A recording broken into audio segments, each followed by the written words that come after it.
বন্ধু বান্ধৱীসকল নমস্কাৰ। আজি মই আপোনালোকৰ মাজলৈ ৰসৰাজ লক্ষ্মীনাথ বেজবৰুৱাদেৱে লিখা এটি গল্প লৈ আহিছোঁ। খুবেই ভাল লগা এটি গল্প। আহকচোন গল্পটি উপভোগ কৰোঁ। ভূপেন্দ্ৰ বৰুৱা। গোন্ধাই গোৱাল। ভুকুন্দাৰ মাক কৈ ভুকুন্দাৰ মাক। বোলো কলৈ গ'লৈ এইজনী, শুনিছনে শুনিছ? বাঘে খাইটিক বিচাৰিলেও পাবলৈ নাই। বোলো শুনিছনে? ঘৈণীয়েক জেতুকীয়ে লাওৰ হেদালিৰ তলত সোমাই লাও পাৰিবলৈ বিচাৰিছিল। গিৰিয়েকৰ মাত শুনি হেদালিৰ তলৰ পৰাই ওলাই আহি উত্তৰ দিলে, কি হ'লনো, চিঞৰ বাখৰখন লগাইছে কেলৈ? মোক নেদেখি কিবা এৱা চৰিল নেকি? গোন্ধাই, এৱা চৰা নাই, শুনহি, তোৰ কলিকটীয়া পুতেৰে এইখন কলিকতাৰ পৰা কি লেখি টিকচ মাৰি ডাকত পঠিয়াই দিছে। চাহিচোন চাহি। কলিকটীয়া পুতেকৰ নাম শুনিয়েই জেতুকী উৎসাহত উতলি লৰালৰিকৈ গিৰিয়েকৰ ওচৰ পালেহি। জেতুকী, মোৰ ভুকুন্দিয়েনো কি লিখিছে? মোৰ বোপাই ভালে আছেনে? মোৰ বোপাই ভালে আছে বুলি শুনিলেই মোৰ বুকুখন শীতল পৰি যায়। মোৰ দেহী দুখৰিক কিবা ধনবিধ লাগেনে? ধনবিধ লাগে যদি একুৰিমান ৰূপ পঠিয়াই দিয়া। মোৰ দেহী দুখৰি পঢ়ি থাক, বৰ মানুহ হওক, মোক আন একো নালাগে। গোন্ধাই, বাঘে খাইটি, তোৰ দেহী দুখৰিক ধনবিধ নালাগে, বৰুৱা ফুকন হ'বলৈহে লাগে। তাৰ এই চিঠি আজি ডাকত পাই তাতনো কি লিখিছে পঢ়াই আনিবলৈ বেথাৰাম ভাগৱতীৰ ওচৰলৈ গৈছিলোঁ। চিঠিখনত ইংৰাজী দেখি 2 কলম আছে। ভাগৱতী বাপুৱে ইংৰাজী সোপা এৰিও আমাৰ মাতত লেখা সোপা যি পঢ়িলে তাকে শুনি মোৰ গা গোটেইটোত জ্বৰহে উঠিছে। তাৰ হেনো ভুকুন্দি নামটো কিবা অসভ্য হৈছিল। সেই দেখি সি সেইটো ঘঁহি মজি শয়ব কৰিলে হেনো। এতিয়াৰ পৰা মই তালৈ চিঠি লিখিলে কিবা ভূপেন্দ্ৰ বুলিহে লিখিব লাগিব, আৰু বৰুৱা কথাষাৰো হেনো তাৰ পিছত জোৰাই দিব লাগিব, অৰ্থাৎ আমাৰ ভুকুন্দাই ভুকুন্দি গুচি ভূপেন্দ্ৰ বৰুৱা হৈছে হেনো। জেতুকী, বুজিছোঁ, মোৰ বোপাই হাড়মূৰ ভাঙি দুখকৈ পৰিছে দেখি মহাৰাণীয়ে তাক বৰুৱা পাতিছে। বোলো মোৰ এই গেন্ধেলা মুখখনেৰে তোমাক কওঁ, দেখি থাকিবা, মোৰ ভুকুন্দাইক মন চুপ নাপাতিও নেৰে। হওক হওক, মোৰ বোপাই 7 খুটৰৰ মুখত চাই দি মন চুপ সদৰামীন এটাইবোৰ হওক। মই দিনেও গোসাঁইক খাটি আহিছোঁ, সেই দেখি তাৰ ভাল হৈছে। তাৰ হকে আমাৰ আটাৰ থানত মই পালনাম এভাগি গোৱাবলৈ আগ কৰি থৈছোঁ। গোন্ধাই, তইনো এইখন কি বলকিছ? মহাৰাণীয়ে তাক বৰুৱা পাতিছে বুলি তোক কোনে ক'লে? তোৰ পুতেৰহে আপোনা আপুনি বৰুৱা হৈছে, আৰু মোকো শুই বৰুৱা পাতিছে। তাৰ আগৰ নামটো হেনো বেয়া, সেই দেখি সি সেইটোক সলাই কিবা ভূপেন্দ্ৰ হৈছে। মোৰো হেনো সি কিবা চৰিত্ৰ লেখাইছে, সেই দেখি মোৰ নামটো সলাই মোক গোন্ধেশ্বৰ বৰুৱা পাতিছে। তইনো কথামখাৰ আহমখা নুবুজাকৈ কি ক'ব লাগিছ? এনেতে গোন্ধাই ঘৰৰ আগেৰে বগীৰাম ডাকবাবু যাওক। বগীৰামক দেখি গোন্ধায়ে মাত লগালে, ডাকবাবু ডাঙৰীয়া, ডাকবাবু ডাঙৰীয়া, ভু ভু কৰিনো কলৈ যাব লাগিছে? এইপিনে এখনতে কাহকচোন, তামোল চালি এখনে খাই যাওকহি। এই কথা শুনি বগীৰাম আহি তেওঁলোকৰ ওচৰতে বহিলত জেতুকীয়ে লৰালৰিকৈ তামোলৰ বটাটো উলিয়াই আনি তামোল কাটিবলৈ লাগিল। গোন্ধাই, বোলো ডাকবাবু ডাঙৰীয়া, আমাৰ কলিকটীয়া ল'ৰাটোৰ পৰা এই চিঠিখন আহিছে। আমাৰ তাইক এবাৰ কৃপা কৰি চিঠিখন পঢ়ি শুনাই দিয়াচোন। এই বুলি চিঠিখন গোন্ধায়ে বগীৰামৰ হাতত দিলত বগীৰামে ডাঙৰ ডাঙৰকৈ মাতি পঢ়িবলৈ ধৰিলে। মাই ডিয়াৰ ফাদাৰ, আজি তোমালৈ কি কথা লিখিছোঁ মই হপ কৰোঁ তুমি তাত মনোযোগ কৰিবা। আজি এবছৰ হ'বলগীয়া হ'ল মই কলিকতালৈ আহিলোঁ, কিন্তু আহিবৰ পৰা মোৰ মনত এটা কথাই বৰকৈ উখল মাখল লগাই আছিল। সম্প্ৰতি তাৰ এটা মীমাংসা কৰিছোঁ। বৰ লাজৰ কথা যে মোৰ নামটো ভুকুন্দি হৈছিল। ৰিয়েলি বাস্তৱিকতে এইটো বৰ চিম্পুল লাজৰ কথা। ইয়াৰ কলেজৰ ল'ৰাই এই নামটো লৈ মোৰ বৰ ঠাট্টা কৰে। মই দেখিছোঁ যে ভুকুন্দি নামটো বৰ অসভ্য নাম। মনষ্টুৰ তাক আজি সভ্য কৰি লোৱাটো মোৰ ডিউটি, অৰ্থাৎ মোৰ কৰ্তব্য। সেই দেখি মই আমাৰ কলেজৰ হাজিৰাৰ বহীত আজি মাৰ্চ মাহৰ 20 তাৰিখে তাক কটাই ভূপেন্দ্ৰ কৰিলোঁ, আৰু মোৰ নামৰ পিছত এটা উপাধি নোহোৱাৰ বাবেও বৰ হাঁহিয়তাৰ কথা হৈছে। সেই দেখি তাত বৰুৱা লগাই দিলোঁ। তুমিও আজিৰে পৰা তোমাৰ নামটোৰ উন্নতি বিধান কৰি তাক গোন্ধেশ্বৰ কৰিবা, আৰু তাত বৰুৱা কথাষাৰ লগাই দিবা, আৰু লোককো সেইদৰে তোমাক এড্ৰেছ মাৰিবলৈ অৰ্থাৎ মাতিবলৈ কৈ দিবা। মই ৰিমেম্বাৰ কৰোঁ, অৰ্থাৎ মোৰ মনত আছে, তুমি এদিন কৈছিলা মোৰ পেহী এজনী ধুলীয়া বৰুৱাৰ ঘৰৰ সতৰাম বৰুৱাৰ হৰিভকত কানুৰামলৈ পৰিবাৰৰ কথা হৈছিল। যদি সেইটো সঁচা তেন্তে সেই সূত্ৰতে আমিও বৰুৱা লেখাত কোনো ব্যাঘাত নেদেখোঁ। বিশেষ ৰামগণ অযোধ্যাগণ, অৰ্থাৎ ৰাম গ'ল, অযোধ্যাও গ'ল, আহোম গ'ল, আহোমৰ ৰাজত্বও গ'ল। সেই দেখি আহোমে পতা বৰুৱা ফুকনসকলৰ সেই উপাধিৰ ওপৰত কপিৰাইট অলছ গন, অৰ্থাৎ স্বত্বও গ'ল। এতিয়া যি যোগ্য সেয়ে ইচ্ছামতে সেই উপাধি ব্যৱহাৰ কৰিব পাৰে। This is according to law of equity, অৰ্থাৎ ইকুইটি আইনমতে সত্য আৰু যোগ্য ভোগ্য বসুন্ধৰা বুলি শাস্ত্ৰত আছে। এই সংস্কৃত কথাফাঁকিৰ মানে তুমি আমাৰ ভাগৱতী বাবুক সুধি ল'বা। এই বিষয়ে ইন ডিটেইল অৰ্থাৎ বাহুল্যকৈ তোমালৈ লেখাৰ সকাম নাই, কাৰণ তুমি ইগনৰেণ্ট, সেইবোৰ বুজিব নোৱাৰিবা।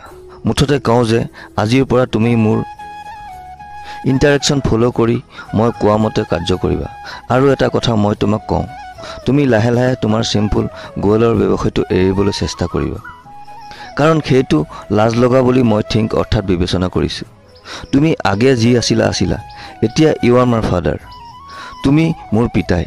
There for you must behave like a gentleman, অৰ্থাৎ ভদ্ৰলোকৰ দৰে তুমি চলিব লাগিব।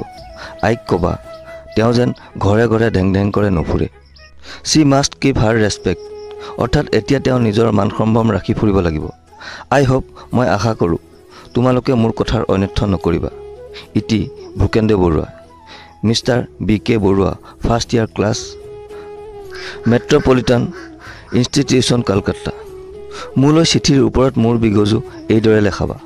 মোৰ সৰু ভনীজনীৰ ভুৰভুৰি নামটো সলাই ভ্ৰমৰিনী কৰিবা, কাৰণ সময় থাকোঁতে সেই কাম কৰা উচিত, নাইবা পিছত টু লেট হৈ পৰিলে তাক শুধৰাবলৈ মোৰ নিচিনাকৈ বৰ কষ্ট পাব লাগিব। ভ্ৰমৰিনীক মোৰ কিছ অৰ্থাৎ চুমা দি ক'বা যে এই নামটো তাইৰ কলিকটীয়া ককায়েকে তাইক বাৰ্থডে প্ৰেজেণ্ট অৰ্থাৎ জন্মদিনৰ উপহাৰ দিছে। আৰু এটা কথা মই দকৈ ভাবি দেখিছোঁ যে আইৰ আচল নামটো নসলালেও নচলিব। তোমাৰ জীৱন চৰিত্ৰত আই জেতুকী নামটো গুচাই জ্যোতিকেশ্বৰী দিলোঁ। আমাৰ গাঁৱৰ নামটো বদলাব পাৰিলে ভাল, অৱশ্যে সেইটো কাম তুমি অকলে কৰি উঠিব নোৱাৰিবা। অনেক লোকক ইনফ্লুয়েঞ্চ কৰি অৰ্থাৎ ৰাজহুৱা মত সংগঠন কৰি গভৰ্ণমেণ্টক মেমৰিয়েল অৰ্থাৎ দৰখাস্ত দিহে সেই কামটো কৰিব পৰা হ'ব। সেই দেখি সেইটো কাম মই উভতি যোৱালৈকে স্থগিত থাকক। মই গৈ এজিটেশ্যন অৰ্থাৎ এটা আন্দোলন কৰি তাক হাতত ল'ম। ভৱিষ্যতৰ ইতিহাসলৈ এইদৰে বাট পোনাই ৰখাটো অত্যাৱশ্যক হৈছে। মই চেলি কিটছ ৰবি কবিৰ নিচিনাকৈ এখন বহুমূলীয়া কবিতা গ্ৰন্থ লিখিছোঁ। সি প্ৰায় শেষ হ'বলগীয়া হৈছে। তাৰ পাতনিত মোৰ ছবিৰে সৈতে মোৰ সংক্ষিপ্ত জীৱনীও ওলাব। সেইবাবে মই দীঘলকৈ চুলি ৰাখিছোঁ। জ্ঞাত কাৰণ লিখিলোঁ, তোমাৰ বিস্তৃত জীৱন চৰিত্ৰ এখন লেখা নিতান্ত প্ৰয়োজন হৈ উঠিছে। মই তাৰ যো-জা কৰিছোঁ। তোমাৰ জীৱন চৰিত্ৰৰ নিমিত্তে কিছুমান মেটেৰিয়েল অৰ্থাৎ সঁজুলি অৰ্থাৎ ঘটনা মই সংগ্ৰহ কৰি ডাঙৰ মানুহ এজনৰ হাতত দিছোঁ। তেওঁ তোমাৰ জীৱন চৰিত লিখিবলৈ গাত লৈছে আৰু পাতচেৰেক লিখিছেও, কিন্তু সেই কিতাপৰ ফ্ৰণ্ট পেজ অৰ্থাৎ সন্মুখৰ পাতত তোমাৰ ছবি এটা দিব দৰকাৰ। সেই দিশে তুমি এই চিঠি পোৱাৰ মাত্ৰকতে তোমাৰ ছবি এটা তোলাই মোলৈ পঠিয়াই দিবা। যোৰহাটত ফটোগ্ৰাফাৰ অৰ্থাৎ ছবি তোলোতা মানুহ যদি নাই, ডিব্ৰুগড়লৈ গৈ গোহাঁই ব্ৰাদাৰ্ছৰ তাত তোমাৰ ফটোগ্ৰাফ এটা তোলাবা। ইয়াত মই হাফটোন ব্লক কৰাই এনলাৰ্জ কৰিব লাগিব। ফটোখন সোনকালে মোক লাগে। ডিব্ৰুগড়লৈ যাবলৈ সম্প্ৰতি তোমাৰ হাতত কেছ অৰ্থাৎ নগদ ধন নাই যদি সেই গাখীৰতী বগা মহজনী বেছি দিবা। অলপ চেপ অৰ্থাৎ সস্তাকৈ দিলে থিতাতে বহুত কিনোতা ওলাব। আৰু তোমাৰ ট্ৰেভেলিং এক্সপেন্সৰ অৰ্থাৎ ডিব্ৰুগড়লৈ যোৱাৰ খৰচৰ পিছত ছবিৰ নিমিত্তে জোৰাকৈ হাতত ৰূপ নথকাটো যেন দেখিলে আৰু এজনী মহ বেচিবা। মুঠতে এই কাম বৰ জৰুৰী জানিবা। BKB গোন্ধাই, দেখিলি বাঘাঘাটি, দেখিলি এতিয়া তোৰ পুতেৰে কেনেকৈ ভূপেন্দ্ৰ হ'ল, কেনেকৈ বৰুৱা হ'ল। সি বান্দৰে মোকো বৰুৱা পাতে, তোকো বৰুৱানী পাতে।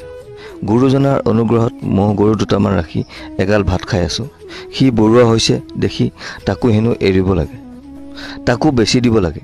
জেতুকী, মই দেখোন তোমাক কৈছোঁৱে যে মোৰ বোপাই হাড় মূৰ ভাঙি তেজ পানী কৰি কলিকতাত পঢ়িছে দেখি বৰুৱা হৈছে। মহাৰাণীৰ পেটৰ কথাটো সি পাইছে, নাপালে তেনে কেতিয়াও নকৰে। সি ক'ত হেপ কৰিছে, থিং কৰিছে, চেম কৰিছে, ৰেচপেক্ট কৰিছে, কৰিহে তেনে কৰিছে। মই এতিয়াও কওঁ যে মোৰ বোপাইক মহাৰাণীয়ে বৰুৱা মন পতা দি মনচুপ সদৰামিনো পাতিব।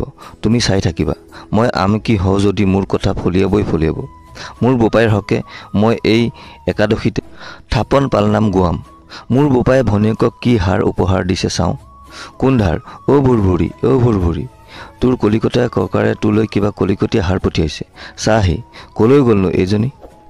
গোন্ধাই, বাঘেঘাটি, তোৰ পুতেৰৰ লগতে তই বলিয়া হৈছ নেকি? বোলে সাতপুৰুষত নহল গাই কৰিয়ালৈ হিৰাবলৈ যায়। সি দুটা ইংৰাজী ক ক ম ম কৰিছে বুলি গোন্ধাই গোৱালে তাৰ সাতপুৰুষীয়া বৃত্তি এৰি বৰুৱা হ'ব লাগিব। সি বৰুৱা হয়, ফুকন হয়, বান্দৰ হয়, শিয়াল হয়, যি হয় হৈ থাক। তাৰ লগতে মই বুঢ়ায়ো নাচিবলৈ যাব লাগিব নেকি? তই নাচিব খুজিছ নাচ, কিন্তু ৰাইজে তোৰ মুখত চূণ খানি মূৰত ঘোল ঢালিব চাবি। জেতুকী, মোৰ ল'ৰাৰ সুসম্পদ দেখি ৰাইজৰ হিংসা লাগিছেই। সেই বুলি মোৰ ল'ৰাই নপঢ়িব নেকি? ৰাইজে হিংসা কৰিলে বুলি মোৰ ল'ৰা মনচুপ সদৰামী নহয় নেকি? মোৰ একেটা ল'ৰা, তাক এইদৰে সকলোৱে হিংসা কৰে। এই বুলি জেতুকীয়েও ৰাজুৰি কান্দিবলৈ ধৰিলে। গিৰিয়েক ঘৈণীকৰ চুপতি লাহে লাহে এইদৰে বাঢ়ি গৈ শেহত গোন্ধাই জেতুকীক এখুন্দা দিবলৈ ঢেঁকী থোৰা বিচৰা দেখি বগীৰাম ডাকবাবু তাৰ পৰা লাহেকৈ উঠি প্ৰস্থান কৰিলে। এইখিনিতে আমি এই আখ্যানটো অলপ আগৰে পৰা ধৰি তাক মুকলি কৰি দিওঁ। গোন্ধাই গোৱালৰ ঘৰ মাজুলীত। মহ আৰু গৰু ৰাখি গাখীৰৰ ব্যৱসায় কৰি সি লাহে লাহে চহকী হৈ পৰিছিল। তাৰ এটা ল'ৰা নাম ভুকুন্দি আৰু এজনী ছোৱালী নাম ভুৰভুৰি। ভুকুন্দিৰ বুদ্ধিটো সৰুৰে পৰা চোকা আছিল দেখি তাক গোন্ধাই পঢ়াশালীত পঢ়িবলৈ লগাই দিলে। ভুকুন্দিৰ অদৃশ্য সুসম্পন্ন গতিকে বুদ্ধিৰ সুবতাহ তেওঁৰ বিদ্যাৰ পালত লাগি পাল ফুটি উঠি দুপে স্কুলীয়া জীৱনৰ নাও আগবাঢ়ি এণ্ট্ৰেন্স পৰীক্ষা পাৰ হৈ গ'ল। গভৰ্ণমেণ্টৰ 20 টকীয়া বৃত্তি এটা ভুকুন্দিৰ কপালত উঠিলত বাপেক মাকৰ আৰু উৎসাহ বাঢ়িল। সেই দেখি ভুকুন্দিৰ কলিকতাত ফাৰ্ষ্ট আৰ্টছ পঢ়িবলৈ তেওঁলোকে পঠিয়াই দিলে। ফলত ভুকুন্দিক আমি আজি মেট্ৰপলিটান ইনষ্টিটিউচনৰ প্ৰথম বাৰ্ষিক শ্ৰেণীত পাই তেওঁৰ বৰুৱা হোৱা ইতিহাস গুটিবলৈ পাইছোঁ। বন্ধু বান্ধৱীসকল, ৰসৰাজ লক্ষ্মীনাথ বেজবৰুৱাদেৱে লিখা এই কাহিনীটো শুনি কেনে পালে কমেণ্ট কৰি নিশ্চয় জনাব। যদি ভাল পালে তেনেহ'লে ভিডিঅ'টিত এটি লাইক কৰি দিবলৈ নাপাহৰিব। আৰু চেনেলটো যদি প্ৰথম ভিজিট কৰিছে তেনেহ'লে চেনেলটো ছাবস্ক্ৰাইব কৰি বেল আইকনটো প্ৰেছ কৰি থ'ব নিতৌ এনেধৰণৰ কাহিনী পাই থাকিবলৈ। আজিলৈ আহোঁ। ধন্যবাদ। জয় অসম।